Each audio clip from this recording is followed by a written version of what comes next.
For our very next session right in here, which we're going to start in just a moment, entitled Patient, Customer, Employee-Centered IT, our speakers, each representing Bristol-Myers Squibb IT functions that contribute towards patients, customers, and employee support, will discuss the leadership skills that they leverage to create impactful solutions.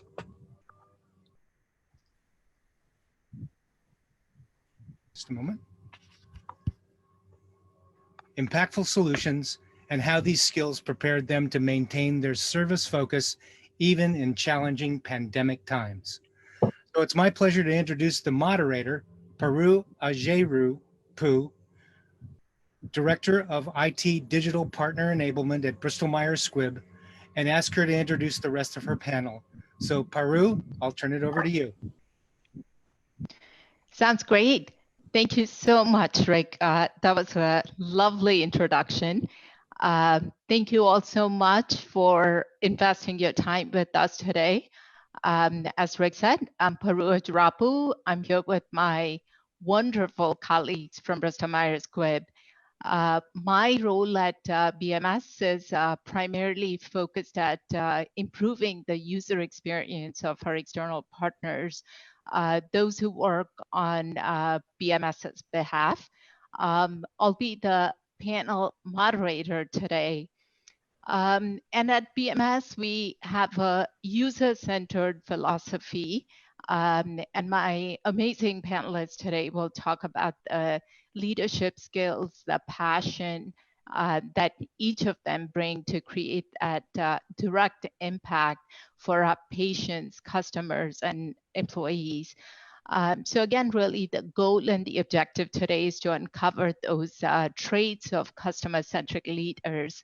I'll certainly leave a few minutes at the end. I want to give an opportunity for those who are listening to ask specific questions of our panelists. But let's take a few moments. I'll introduce our panelists. So let's start with you, Paula. If you can introduce yourself, tell us a little bit about your background. Great. Thank you so much, everyone. Hopefully you could hear me okay as we do this in this tech world. Can you confirm that you could hear me? Yes, we can hear you fine. Great, thank you. So hi, everyone. Thank you so much for having us speak today. My name is Paula Cabrera Ureña. I've been with Bristol-Myers Squibb now going on 20 years. And as Paru mentioned, the name of my organization as it is today, it's called IT User Experience. And our focus as we have gone down this journey of this user-centric IT really started 3 years ago. That's when my group was created. And our first year, we were very much focused on employees. And then as we progressed on our journey, we shifted gears and have started to start focusing in on what Paru said, our partners and our partnerships, people who do work on behalf of BMS.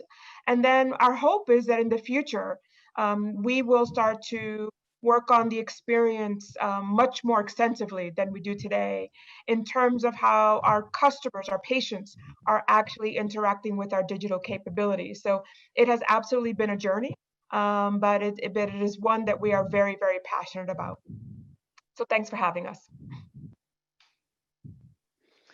That's great. Thanks so much, Paula. Julie, are you on? I am. Thank you, Paru. So I also am in the IT user experience organization with Paula, but my team focuses on digital collaboration for the R&D organization. And we get to support the drug development teams and our researchers who are really on the front lines working with our patients and directly making our medicines, supporting those clinical trials. So the team I lead is out there solving everyday problems for our clinical teams. And it's just really exciting work to be a part of. And I appreciate every day what we're able to do to help bring our collaboration tools to that group of people in R&D. Thanks, Paru. Sure thing. And Jennifer? Hey If you everyone, can, hi, I'm there. thanks for, can you hear me? Yes, we can. Okay, that's great, that's great. Thanks, Peru. I'm Jennifer Zhang. I'm IT lead for our Intercontinental region in BMS. I'm sitting in the IT or business partnering organization. My team play a business partnering role to support our market forces for them to be able to support our customers, our HCPs, to help our patients prevail over their diseases. I have been with BMS for 8 years now. I started with IT lead for China and then IT lead for Asia Pac markets. And since October of 2018, I have been on my current role. That's awesome. Thank you all so much for those lovely, warm introductions. A question for all of you. And again, we can start in the same order. Especially now in a short period of time, we know that the pandemic in particular has overwhelmed lives around the globe. So I want to know how each of you is keeping that care and that connection front and center for your constituents. So Paula, if we can start with you. Yeah, no, thanks, Peru. That's a great question because, you know, if you think about, I go back now. I can't believe it's 10 weeks, but you know, in March of, my goodness, I think it was March 13th, we got a message from our CEO that he was going to shortly send out a communication that would, in essence, send all of our users all around the world, so over 46,000 employees around the world, to work from home, to safeguard them against what we were seeing around the world in terms of this pandemic, and to really make sure that people were being safe and could stay home with their families.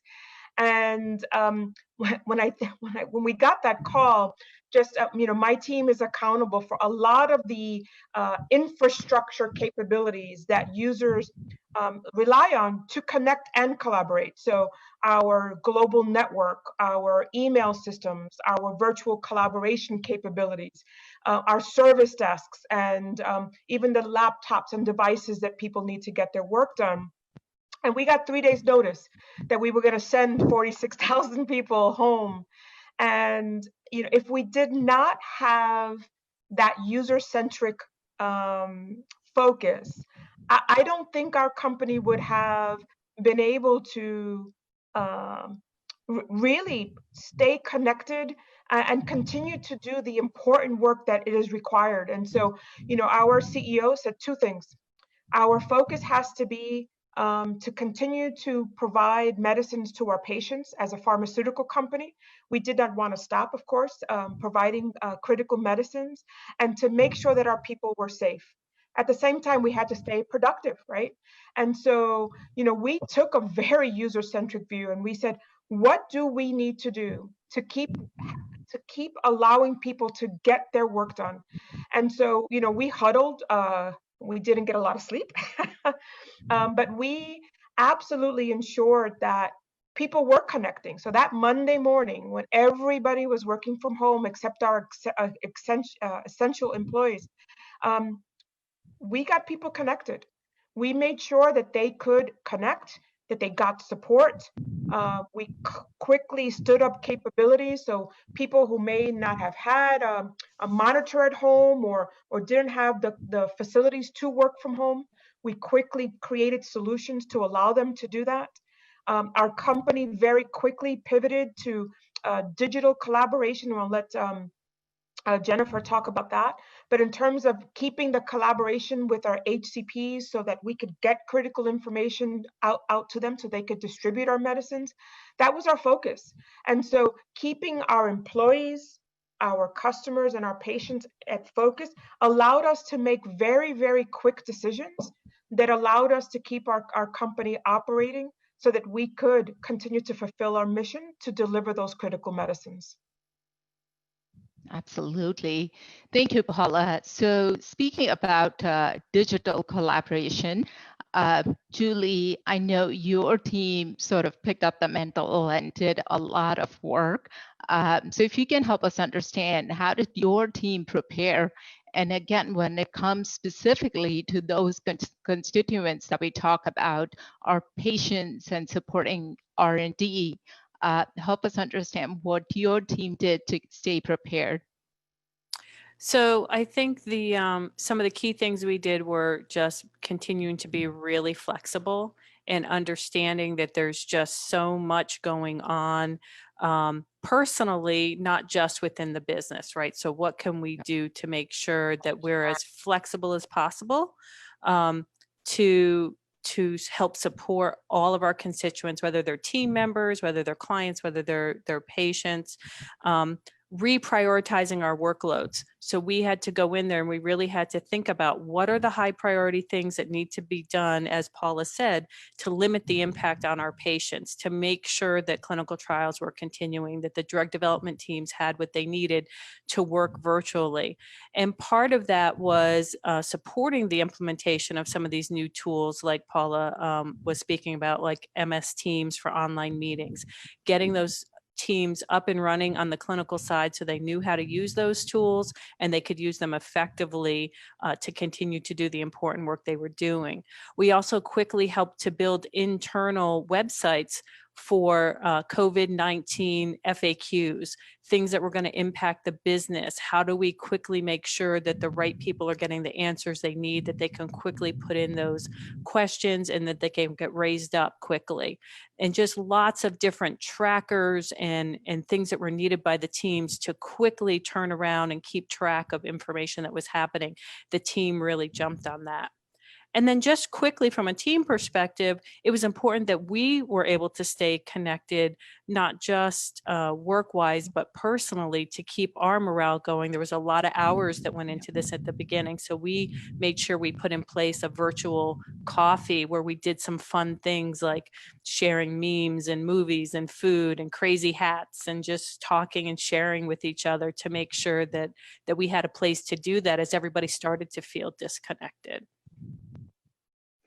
Absolutely. And to your point, Julie, I mean, that in itself, I mean, to keep that team morale going, super important as each one of us works remote and feels disconnected. So, so square on. So thank you for that.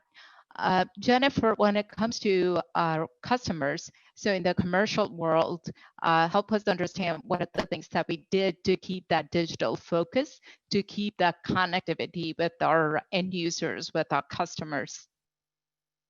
Yeah, as Tora mentioned, working from home, it actually happened in a very short notice.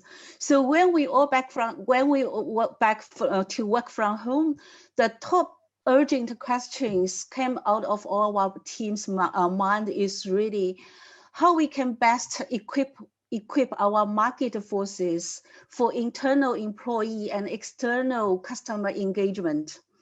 So we worked with our cross-functional teams to really examine what we already have in our plate and to develop a guideline for those existing capabilities to help our teams for internal and external engagement.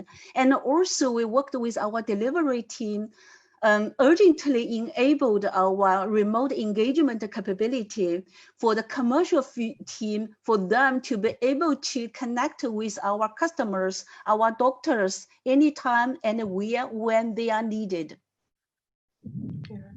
Absolutely. And Peru, if I may, real quick, I think Julie triggered something for me.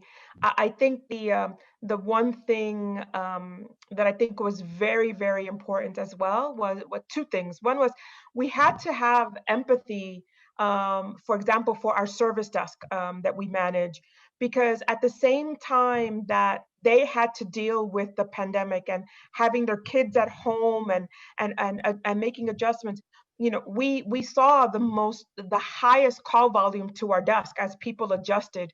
Yeah. And so, you know, having that empathy all of us who were adjusting. For myself, I had to bring my parents to come live with me because I didn't think they were in a safe area. And so I think one of the big things that came out of this is we just got to know each other on a personal level that much more. And we had to empathize that all of us were going through adjustments.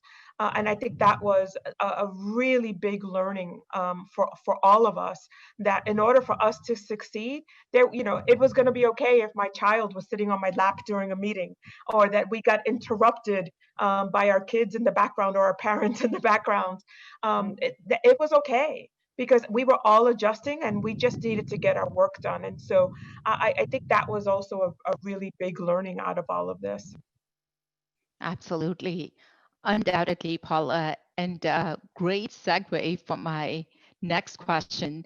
So as we think about these crucial times and times under pressure, if you were to sort of highlight top 3 things, right? Top 3 behaviors, and I would say leadership skills that are really critical that people need to fall on, especially during times of pressure, what would that be? I guess you want me to start on that one, huh? Sure. Yeah. I would definitely say I have 3 in mind. One is be authentic. I know people want strong leaders, but you also want leaders that can empathize that you're going through similar stresses and concerns, right? And so, when we first started communicating, I remember first sharing, my story and my struggle, because I think a lot of time people will think, oh, well, I have to be strong. My leader is strong. I can't ask for help on this. And I wanted people to know that it was okay. This was not normal. None of us have lived through this. And so kind of sharing your story, let people understand that this is impacting you as well. I think that's a big one. I think one of the others is to have a vision for where we needed to go and what was needed. And so, I shared the story, but I also said, but here's what the company needs from us. And are you with me? Because in our case, if we did not provide the connectivity and the collaboration tools and everything to allow people to work from home, we would not, as a company, be successful. And so I think having strong, clear guidelines and vision of where you want to go. And I would say the other big one is communicate. And you can't over communicate at this time. So we were having daily calls tactically on things that we needed to address, but how important to communicate and reach out and make sure people are okay. And when I talk about this empathy and understanding people's home situation, reaching out and saying, it's okay. You don't need to work 9 to 5. Maybe you need to work 9 to 1, take a break so that you could do something for your kids and then work on the evening.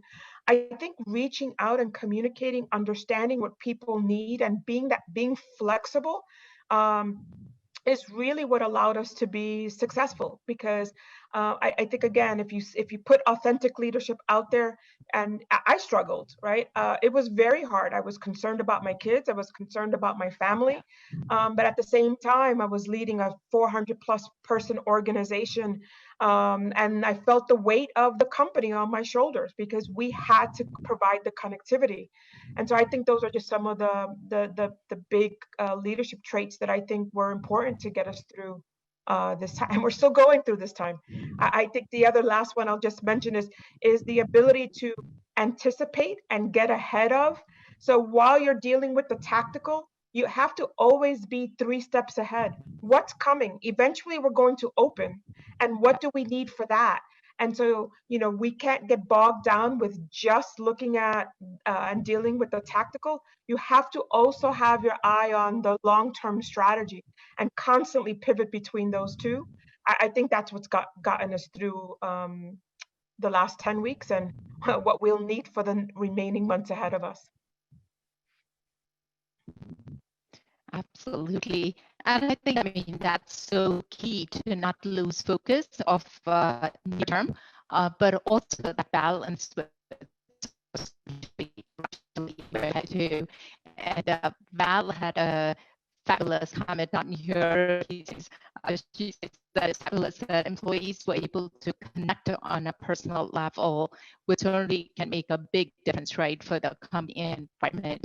And to your point, Paula, it's the feeling of we are all in it together. We've never done this before. We're gonna stumble, we're gonna stand up, but as long as a sense of doing it together stays at a personal connection level, that's what counts. So I know we just have a few minutes, but Julie, maybe a different question for you, and then we'll just pause for questions from the audience.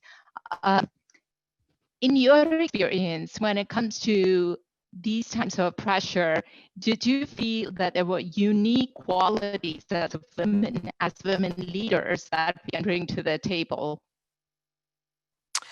Yeah, I thought that the things that Paula mentioned there, right? So I think women are uniquely positioned for some of these, the flexibility and the empathy. We understand, most of us are primary child caregivers. We understand about trying to juggle the home and work, and really making sure that our teams know that flexibility is there and that empathy is there.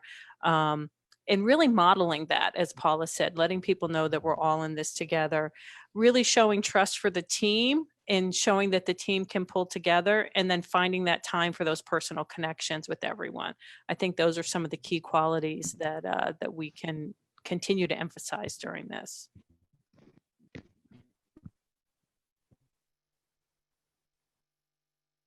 I don't know. Did we lose Peru?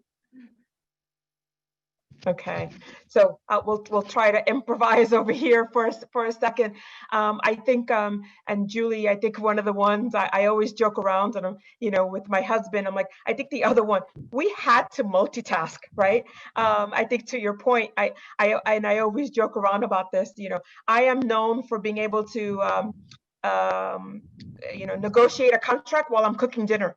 And I think that ability to constantly pivot, right? We were in meetings where we had to give updates to our senior leaders. At the same time, we're dealing with very tactical things. At the same time, our home and our family, we're adjusting there as well. So I definitely think that adjustment, that flexibility, that ability to multitask, very important. I know Jennifer, I don't know if everyone realizes, Jennifer is actually joining us. What time is it in the morning over there for you, or evening?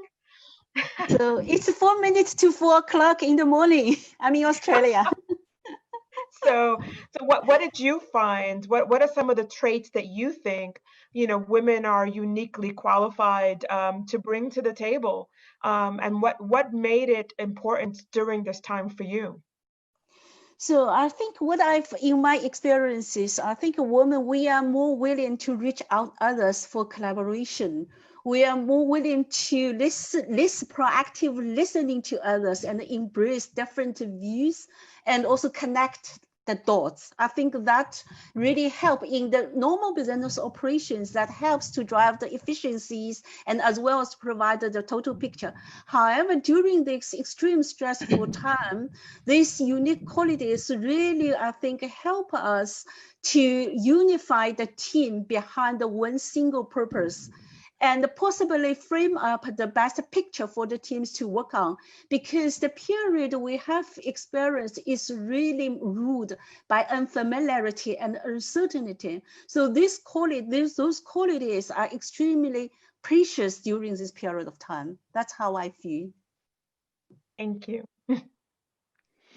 Thanks so much, Jennifer.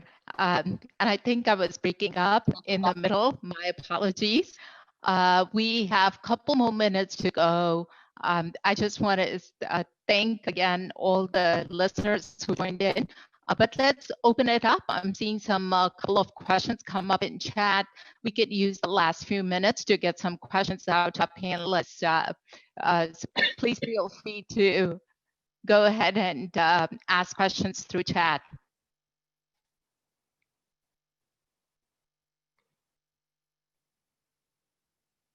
I think while we wait for that, Peru, I think I know there's one question coming up about recordings. I think that's a yes. I think there's a question here about Yes. finding the balance between being assertive and stereotyped as bossy. Yeah, I think all of us have, have encountered that. I've always, one of my mantras is I am unapologetically me, right? And I will not accept that stereotype that just because we're being strong and assertive and that we can lead strongly, that kind of looks in a negative way. I think the best way to combat that is just to be you, to leverage your strengths, and don't fall to those stereotypes, because I think when we do that, we're just complying with those I'm trying to be politically correct here. It's a difficult thing, and I never stop being who I am because I'm afraid that someone's going to think I'm being bossy. That's okay. That's how we get the work done. And so, I'm at the same side. I don't have a problem showing my empathetic side, my caring side. I'm just who I am, and I'm unapologetically so. And if that allows me to get my work done in a productive way, I'm not going to worry about what others say. It's just me. No, that's great, Paula. And just to back it up, I think, to be your true authentic self, absolutely. And also what I've seen to work as leaders, and Paula does that really well, is to be able to paint that or to help the teams understand what that goal is, right? So directionally, where is the team headed to? The path to get there could be different, but if everyone is sort of has a concerted effort and has that mutual common goal, so the ability to really have that mutual common goal is super important. Again, the means and the ways to get there could be different, because each one brings their own personality, each one brings their own way of doing it. But as long as we're marching towards that common consistent goal, that's what makes it all come together. So I know we're out of time, but thank you so much, Paula, Julie, Jennifer. Some great nuggets that we took away. And I think when we think about traits of customer-centric leaders, there were some really good ones that you highlighted today in the session. So thank you again. Great. Thanks for having us.